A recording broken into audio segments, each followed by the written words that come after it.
Sadang ngobrol ngapak ngalor ngidul men gawe bombong. Saya masih mikir sedulur bersama Adi Tiwok Channel. Assalamualaikum warahmatullahi wabarakatuh. Waalaikumsalam warahmatullahi wabarakatuh. Ketemu maning karo nyong Adi Tiwok nang Adi Tiwok Channel nang acara ngobrol ngalor ngidul. Dulur-dulur dina kiye nyong ana tamu istimewa. Istimewanya apa? Karena tamu kali ini punya kesibukan yang luar biasa, tapi masih bisa menyempatkan untuk ngobrol di Adi Tiwok Channel. Langsung saja kita temui tamu kita, Pak Kusmi Harto. Assalamualaikum. Waalaikumsalam, Pak Kus. Oh, saya ralat ya, Pak Kusdi Harto. Ya. Pak Kusdi Harto, nyuwun sewu. Tulisannya itu pakai apa? O? Tulisannya pakai A, Kusdi Harta. Oh, Kusdi Harta. Karena dari Jogja. Iya. Kalau huruf A di terakhir itu di Jogja dibaca O. Oh, iya Kusdi iya. Harto. Tapi di KTP sampai hari ini A. Kusdi Harta. Kusdi Harta. Itulah bedanya wong Banyumas karo wong Jogja. Ya. Jadi apa-apa O. Ya. Pak Kusdi Harto ya. Jadi saya panggil Pak Kus saja ya. Pak Kus saja biar enak gitu. Jadi dulur-dulur, karena Pak Kus ini asli Jogja atau kita nyebutnya itu wong wetan. Wong Bandek ya. Wong Bandek. Berarti ngapake wadan kurang ya. Oh, Pak Kus itu masuk Cilacap tahun berapa? Masuk Cilacap saya tahun 94. 94. Ya, jadi Aduh, sekarang udah baru 27 baru tahun. 27 tahun. Iya. Tapi ceritanya bagus. Masuk Cilacap saya tuh kelaparan. Oh, loh, kok Iya. kelaparan? Saya nyari segora, Pak. Adanya segar. Adanya segar. Tapi seneng mangan kentong. Bukan kentang tapi kentong. Tapi dulu sekolahnya SD masih di Jogja. Saya SD di Jogja, Iya. SMP di Jogja, Oh, iya. SMA di Jogja, kuliah di Jogja. Saya merantau, satu-satunya merantau ya ke Cilacap. Oh gitu. Nggih. Jadi SD, SMP, SMA, S1 di Jogja. Nggih. Nah, terus baru kerja merantau, di Cilacap. Di Cilacap. Langsung Cilacap. Sebelumnya saya kerja di Jogja. Oh, Nggih. Cuma gitu. di Jogja kerjanya ya kayak part-time dan Oh sebagainya. gitu ya. Berarti sudah punya pengalaman dulu gitu sudah ya. punya pengalaman dulu. S1-nya teknik sipil ya, Pak Kus ya. Teknik sipil ya. S1. Berarti kerjanya di bangunan-bangunan atau di jalan? Waktu di Jogja pengalamannya di bangunan. Bangunan. Saya S1-nya teknik sipil tapi khusus bangunan. Oh, ahli Iya, bangunan ahli toh. bangunan. Saya Iya. anu sidul tukang insinyur. Tukang insinyur kan. Berarti mungkin di konsultan atau di pemborongnya. Iya, saya ikut pemborong. Iya. Ikut pemborong. I1 itu kalau pertama kerja jadi apa? Dulu jadi site engineer. Oh, site Jadi engineer. kayak apa ya? Teknisinya di lapangan. Oh, gitu ya. Iya. Walaupun masih muda karena S1 langsung site engineer gitu ya. Iya. Oh, ketemu preman-preman orang. Ya biasa lah. Kan ketemunya sama tuh apa ya? Latihan tukang. Oh, gitu. Ngawasi gitu ya. Ngawasi banget. Iya. Mandor rata-rata ya kayak gitulah. Iya. Terus pengalaman di bangunan berapa tahun? Kalau pengalaman di bangunan saya cukup lama ya, sekitar 5 tahunan. 5 tahunan ya. Terus di Cilacap keterima di waktu itu masih Semen Nusantara. Semen Nusantara. Semen Nusantara. Oh iya ya, Ya. Semen Nusantara itu tahun berarti Tahun tahun 94 itu. 94 Ya, 94 itu langsung saya ke Cilacap karena diterima di Semen Nusantara. Oh iya iya. Tapi Dari- sebelumnya di Jogja saya kerja di bangunan. Oh ya, Nggih. masih ada hubungannya ya. Pak. Semen kan untuk bangun.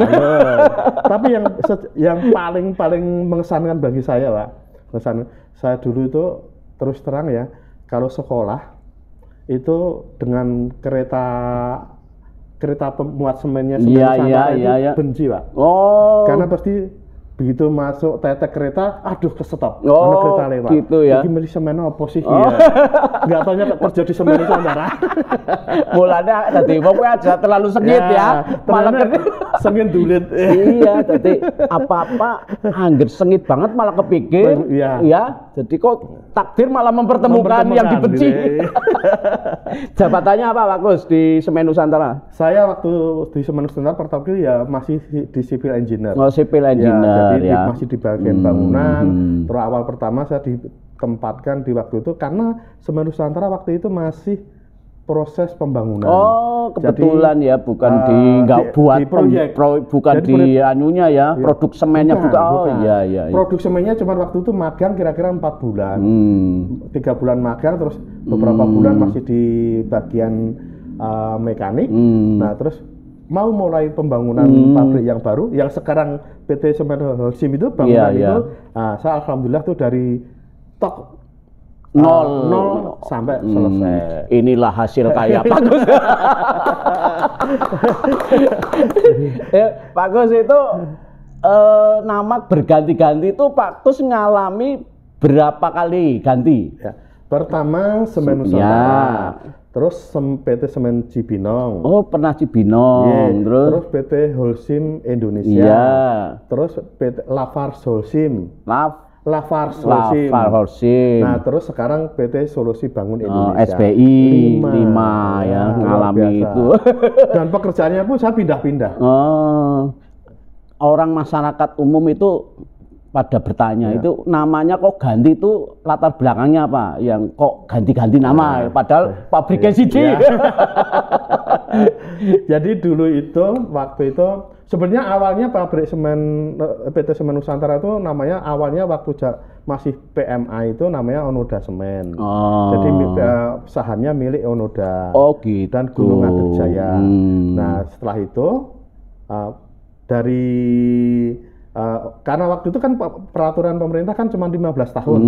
Harus PMA itu harus melepaskan diri. Maka terus jadi nama Semen Nusantara. Nah, saat itu yang mengakuisisi itu adalah PT Semen Cibinong dari Jawa Barat. Oh iya. Nah, itu yang Pak Hasim Joyadi, adiknya Pak Prabowo. Iya, saya juga Prabowo. Nah, itu langsung PT Semen Nusantara. Nah, setelah akuisisi dan sebagainya ganti nama PT Semen Cibinong. Berarti tergantung yang pemiliknya. Berarti kalau Holcim itu berarti orang luar ya? Orang luar, dari Swiss yang punya. Swiss. Terakhir sekarang SBI. SBI. Berarti Indonesia itu ya? Indonesia dan ini adalah anak perusahaannya BUMN. Itu. Malah Pak Kus akhirnya menjabat manajer CSR ya. CSR itu apa ya singkatannya ya? Corporate Social Responsibility. Corporate Social Responsibility. Bahasa Indonesianya tanggung jawab sosial perusahaan. Jadi hubungannya ini Pak Kus caranya bagaimana mengelola PT itu untuk kepedulian. Kepedulian. Jadi kehadiran perusahaan ini kan sebetulnya ada ada 3 pilar yang harus dijalankan lah.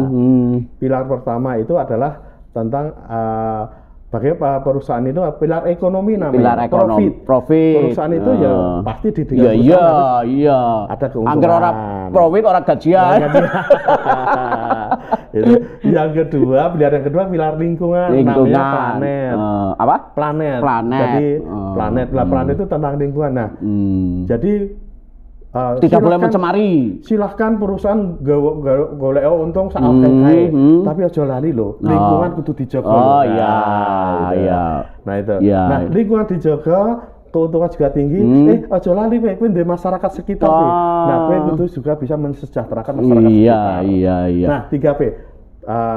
Profit, planet dan people. Iya.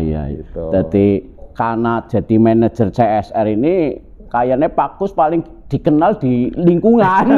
Alhamdulillah. Begitu ada kebutuhan apa, RTLH masuk, BLT masuk. Gitu ya Pak Kus ya. Betul. Iya. Jadi manajer terakhir ya, jadi manajer CSR. Nah, tapi kok terus saya di biodatanya S2-nya kok ini ya, penyuluh pertanian itu sejarahnya gimana ini? Ini menarik. Jadi begini. Jadi saat itu ternyata perjalanan saya bekerja itu kan dari civil engineer, terus dari desain bangunan, terus juga pindah lagi ke customer marketing. Jadi kalau ada pelanggan-pelanggannya komplain, nah itu saya nanganin. Nah terus itu jadi juga pindah lagi di laboratorium. Setelah laboratorium berapa tahun, sekitar 5 tahun, pindah lagi di bagian HR, human resources. Nah, saya ke dapur waktu itu jadi coach, pembimbing karyawan. Nah, setelah itu saya masuk ke namanya CSR tadi, Pak. Nah, perjalanan di situ, nah selama bekerja itu kok yang paling mengesankan bagi saya untuk bisa bekal hidup saya, ini adalah memang benar-benar di CSR ini. Ini saya merasa bahwa saya banyak manfaatnya kepada masyarakat di situ. Jadi, nah, itu makanya setelah itu terus saya gimana ya saya nanti setelah tidak bekerja lagi. Berarti punya visi ke depan gitu ya. Setelah saya pensiun nanti saya mau ngapain ya. Nah, makanya saya harus membekali ilmu saya ke masyarakat. Salah satunya ya ini saya sekolah tahun S2. Berapa? S2-nya? S2-nya saya tahun 2017. Belum lama ya. Belum lama. Jadi sudah mau menjelang pensiun. Wah, ini udah siap-siap ini. Saya nanti pensiun, wah ini ilmu yang kira-kira bermanfaat apa gitu ya. Iya. Makanya saya mengambil penyuluhan pertanian supaya nanti setelah pensiun saya masih bisa berkiprah, berkontribusi kepada masyarakat. Iya. Nah, akhirnya Pak Kus ya dengan gelar S2 itu sekarang malah double, jadi dosen praktisi di Unuga, pernah di Unuga, kemudian di PNC, Politeknik Negeri Cilacap. Nah ini yang dua ini yang masih dijalani mana? Di PNC. Di PNC. Kalau di Unuga cuma sempat 1 tahun saja. Oh iya. Ngajarnya apa Pak Kus? Kalau K3. Keselamatan kerja. Keselamatan kerja, ada etika. Kalau di PNC ada etika profesi. Terus juga saya mengajar hukum lingkungan. Terus juga saya ngajar tentang PJSLP. Ada beberapa. Produksi bersih juga. Ilmunya ya. Tadi tekanan nggak cukup 5 jari. Iya, karena punya latar belakang yang beragam ya. Kemudian di semen sendiri posisinya juga berpindah-pindah sehingga ilmunya yang pengalaman gitu ya. Ngopi dulu Pak Kus? Siap. Alhamdulillah. Apa itu air bening? Air bening Sajang ya. Saya kalau ngopi ini nanti malam bisa melek gini ya. Kebalikan kalau saya nggak ngopi malah nggak tidur ya. Karena saya ngopi itu bisa dibilang seminggu sekali ya. Seminggu sekali baru. Waduh, itu bukan penikmat kopi itu. Kalau pas suntuk banget itu baru ngopi pagi hari. Terus Pak Kus, ini kan Pak Kus sudah pensiun ya. Pensiun tahun? Pensiun resmi tahun 2022. Kalau di swasta sih tahun berapa tahun? 55 ya. Bebas tugas saya 54. Jadi 2021 saya sudah bebas tugas. Wah, berarti memang kalau 55 itu pikirannya masih fresh gitu ya Pak Kus ya. Alhamdulillah masih ya. Sehingga kemudian Pak Kus sekarang melibatkan diri di namanya lembaga LP2M. Ya. Singkatan apa Pak Kus? Lembaga Pendamping Pemberdayaan Masyarakat. LP2M. Ini adalah salah satu tadi follow up dari saya S2. Iya. Jadi makanya yang saya pikirkan setelah aku pensiun ngapain ya? Ini bisa masuk di LP2M itu ada yang ngajak atau kemudian memang keinginan Pak Kus sendiri? Saya pendirinya. Pendirinya. Ketuanya LP2M. Ketua umum pendiri ketua umum. Iya. Nah waktu itu kan saya mau pensiun. Lembaga Pendamping Pemberdayaan Masyarakat. Namanya Anggur Pak. Anggur singkatan? Anggur itu anggayuh kamulyaning urip. Wah, wong wetan. Anggayuh kamulyaning urip. Jadi saya pengen meraih kemuliaan hidup. Anggayuh kan meraih. Kemuliaan. Urip hidup. Waduh, itu nama yang penuh filosofi itu. Tapa dulu nggak itu? Wah, tapanya kira-kira 24 jam kali berapa ya? Namanya yang bagus sekali ya. Anggur jadi disingkat juga mudah dipahami. Ternyata di dalamnya itu filosofinya sangat luar biasa ini. Lah yang bergerak di apa? Di angkur itu yang terwadahi itu apa? Ya, saya gini, gerakan saya adalah angkur ini ya karena pendamping pemberdayaan masyarakat. Ya apa yang dibutuhkan oleh masyarakat? Semua hal yang dibutuhkan oleh masyarakat untuk mereka bisa sejahtera. Ya bisa bidang ekonominya, bidang kesehatannya, bidang lingkungannya, UMKM. Masuk semua ya. Masuk semua. Karena angkur ini cuma mewadahi saja, Pak. Kan ini simbolnya kan kayak rumah nih. Iya, sebagai rumahnya. Namanya rumah anggur. Iya. Nah, anggotanya siapa? Anggotanya ini adalah orang-orang yang pengen meraih kehidupan yang mulia. Iya. Jadi rata-rata nih pengurus dan orang-orang di sini adalah orang-orang yang sudah tidak mikir dunia. Waduh, saya masih mikir. Jadi dunianya sudah bebas lah ya. Mereka sudah punya kerjaan, sudah punya. Jadi ya bisa dibilang banyak sosialnya. Karena di sini bukan bisnis. Kami bukan bisnis, kami kerja sosial. Tapi kan untuk pendampingan itu mereka juga tadi yang ekonomi. Kan untuk bisnisnya mereka gitu ya, bukan di angkurnya gitu. Menggerakkan bagaimana UMKM itu berdaya gitu betul. Kemudian yang punya kalian di perkebunan itu juga itu ya kita dorong. Berarti isinya tim ahli dong. Oh gitu ya. Betul, tim ahli. Makanya saya ini aslinya jangan orang ahli apa-apa. Iya. Tapi jadi provokator. Provokator kebaikan. Jadi misalnya nih, ada yang butuh tentang pelatihan pertanian. Saya kan punya teman PMC, Politeknik Negeri Cilacap, punya teman unsur. Oh gitu. Saya panggil ahlinya. Saya punya teman dari dinas pertanian. Tapi di awal mesti kan ini orang bayarannya loh. Iya nggak? Apa gimana? Ya, alhamdulillah sampai sekarang tetap ada. Karena alhamdulillah, ya tergantung sih Pak. Tergantung kalau ini murni kegiatan sosial, ya kita ajak sosial. Iya. Saat ini kami alhamdulillah Pak. Jadi begitu angkur ini berdiri dan saya bebas tugas. Nah ini ada 2 perusahaan yang gandeng saya. Carane malah pertama itu yang di kaos itu ya? Ya, pertama dari Pertamina. Oh, Pertamina. Nah, waktu itu kami bertemu dengan stafnya Pertamina. Iya. Pak Kus punya lembaga pendamping pemberdayaan tolong kami didonat. Maka saya dengar kerjasama dengan Pertamina untuk pemberdayaan di wilayah Donan. Oh, iya. Saat ini sama juga dimintain bekerjasama dengan S2P yang maka kaosnya S2P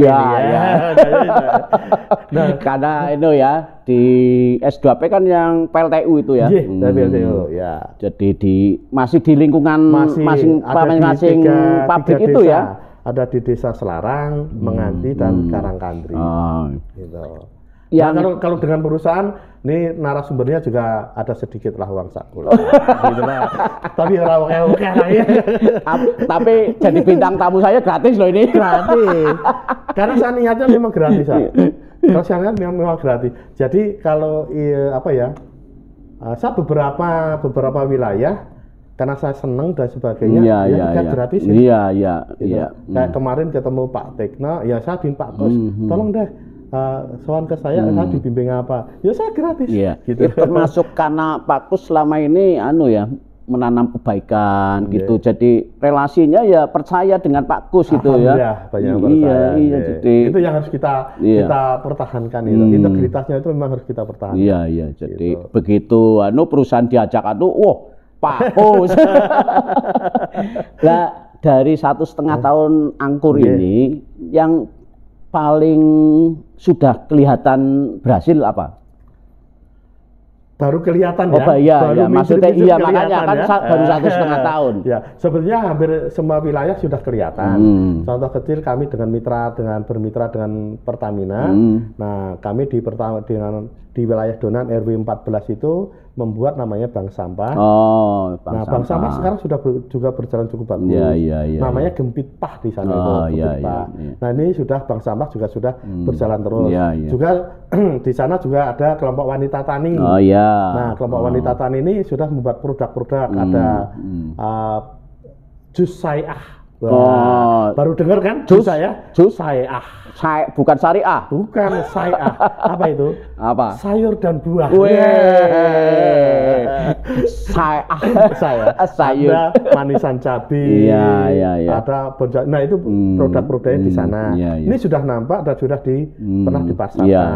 Karena Pak Gus kan sudah pengalaman di perusahaan besar sehingga untuk itu kan mungkin dari kemasannya ya, betul. Kemudian higienisnya gitu ya, jadi nggak asal-asalan gitu ya Pak Gus jadi, ya. dari sisi higienis, dari kinerjanya juga biar mereka nggak terlalu boros.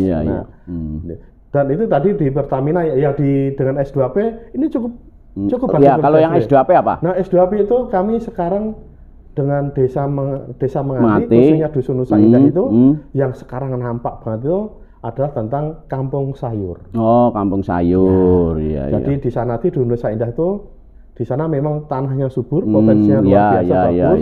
Dia menanam banyak sayuran. Nah, sekarang sudah berkembang. Berkembang jadi kampung sayur dan di sana tercatat saya identifikasi ada sekitar 50-an. 50 jenis sayuran. Oh. Nah, kalau mau beli sayuran itu di ada desa Menganti itu ya. Iya. Dan kampung kita terkenal kampung sayur gitu. Kampung sayur dan agroeduwisata. Gitu. Iya. Mudah-mudahan ini semakin dikenal oleh masyarakat ya, Pak Gus ya. Jadi kita itu kadang-kadang sudah mendengar tapi belum tahu ya, termasuk kampung agroeduwisata. Jadi mungkin nanti anak-anak SD SMP anak SD sekarang sudah dikunjungi beberapa anak TK. Oh gitu. Mereka belajar menanam, pembibitan dan sebagainya. Jadi tidak anak-anak itu tidak hanya mengenal mainan tapi sejak kecil diperkenalkan dengan. Nah itu sebenarnya salah satu keprihatinan kami. Jadi salah satu sebenarnya itu berawal dari keprihatinan saya terhadap anak saya. Iya. Jadi anak saya itu waktu itu tanya, itu Pak, itu apa tuh pohon apa ya? Nggak ngerti ya, padahal tiap hari makan tapi padi orang ngerti ya. Jadi tahunya makan. Makanya anak-anak sekarang kok pada nggak ngerti tanaman. Makanya itu ngerti pun hanya digambar. Begitu lihat aslinya nggak tahu.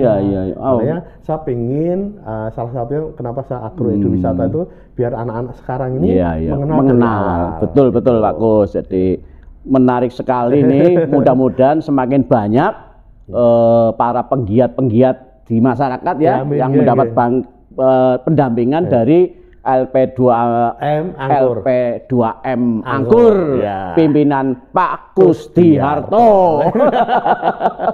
Angel ya Pak Kusdiharto ya. Memang unik, jarang yang bisa menghafal nama saya. Iya.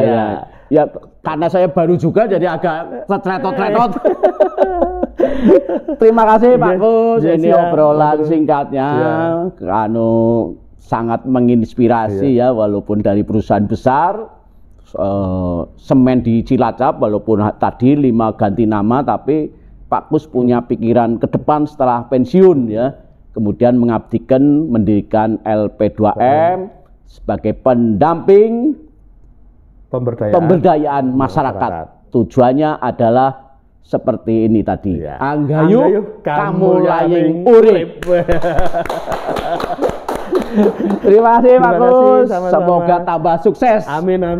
Angkurnya ya. Amin. Sudah menyempatkan jadi tamunya Aditi Mokwel. Dulur-dulur, itulah obrolan dengan Pak Kusdiharto. Mudah-mudahan LP2M Angkur menjadi tambah sukses. Ajak lalen, share, like, and subscribe. Wassalamualaikum warahmatullahi wabarakatuh. Atur Pak Gus. Dulur-dulur, ini hasil dari pendampingannya LP2M Angkur dari tadi ya. Ini kampung yang kita obrolkan ini dari kampung sayur ini Desa Menganti ya. Desa Menganti bermitra dengan S2P. Tadinya nanam ini enggak Ibu? Ya nanam tapi nggak banyak. Nanam, nggak banyak. Setelah didampingi Pak Gus dengan ilmu, waduh. Nih, dulu belum ada nih. Oh, ini sih buah apa ya? Labu madu. Oh, labu madu. Oh iya. Saya tabu kentrong ya. Ini untuk sayuran ya. Sayur, bikin jadi. Yang paling cepat panen apa? Ini kangkung. Oh, kangkung sama sawi. Kotse ya, kotse. Oh iya. Ini dulu belum ada nih ya. Belum ada Brokoli ya. ini Oh, brokoli beda ya. Kalau ini siapa? bayam Brasil. Oh, bayam Brasil. Kayak ini ya, buah min. Nah, bayam Brasil ini ada Ada keripiknya, juga ada jusnya. Iya. Ya. Apa ini asli Indonesia? Oh, bukan. Oh, bayam Brasil ya. Brasil. Tapi pada doyan anak-anak. alhamdulillah.